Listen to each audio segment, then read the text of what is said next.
Welcome to Sweet Life Beat Life. We hope this video helps.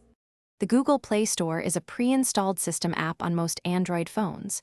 You usually cannot remove it like a regular user app. You can disable the app or uninstall updates without root access. Disabling stops it from running and hides its icon from your launcher. Uninstalling updates reverts the app to the factory version and reduces its size. Full removal requires root access or using ADB commands with developer mode enabled. Always back up important data before making changes to system apps. Open Settings, then Apps, find Google Play Store, and tap App Info. Tap the three dots if needed to show system apps on some Android versions. Tap Uninstall updates to revert the Play Store to its factory package size. After uninstalling updates, tap Disable to prevent the app from running or appearing in your launcher.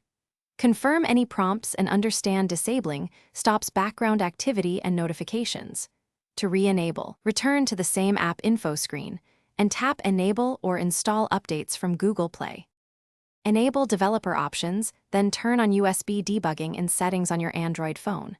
Connect the phone to a computer with platform tools installed and authorize the debugging prompt. Use ADB and run a DB shell PM uninstall users 0com. Android. Vending to remove the Play Store for your current user. This does not delete the system partition and can be reversed for that user. Re-enable the app by reinstalling updates or using a DB shell CMD package install existing COM. Android. Vending. Avoid rooting or modifying system partitions unless you understand the risks. Thanks for watching. Consider subscribing if we helped you.